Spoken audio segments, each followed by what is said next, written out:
My name is Amity Worrel, and I am the principal at Amity Worrel Company. And today we're going to talk about kitchens throughout history. We start all of our Design 101s with this famous quote by Elsie de Wolfe, who is widely considered to be America's first interior designer. "I am going to make everything around me beautiful. That will be my life." Thank you, Elsie. Okay, we're going to take a little tour through kitchens from the 1920s to today, and as we do, pay attention to some of the elements that you'll see repeated in some of the very contemporary kitchens that we'll see at the end. One thing that people come to interior designers for the most is kitchens. So we get a lot of opportunities to work on kitchens. And they have really transitioned through the years from being a small, dark, separate space where only a few people gather, sometimes it's just staff or servants, to being more expansive and more open and a place where the family gathers and close friends. And no more staff. It's people who live in the household that work in the kitchens. And the demand for them to be more beautiful and more interesting and better organized is strong. There's even a little bit of a women's liberation movement involved in opening kitchens up to the rest of the house to make women's labor in the home in the 50s and 60s easier and more integrated, which I think is really interesting. So as we scroll through these kitchens, I think some people will see some things that feel very nostalgic to them, because we all do spend a lot of time in kitchens, especially when we're young.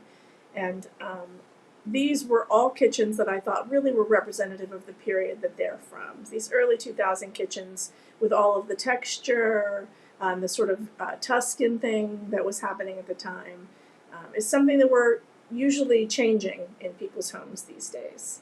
So as we move on to the kitchens that we have recently finished at Amity Worrel Company, this one for instance, you're going to see, and this one, you're going to see a lot of elements from those early kitchens, because what we do is try to look at the past and look at what has worked in the past, and shapes and elements and aspects of kitchens from the past that we might be able to bring into homes that are current and contemporize them. We do a lot of renovations. A couple of these are new builds, but we do a lot of renovations. So sometimes the architecture that we're working with is from the 1960s, like in this kitchen, or the 1950s, like in this kitchen, or the 1930s, or 1880s, like this kitchen. So we really have to be live and able to kind of work in whatever architecture we're in. But people live in their homes today. They live contemporary lifestyles. So you can't be too purist to the past. You sort of take those traditional elements and recreate them, re-envision them, add bits of nostalgia, like this beautiful plate divide that we added to this kitchen in actually a brand new build that was finished in 2017, I think.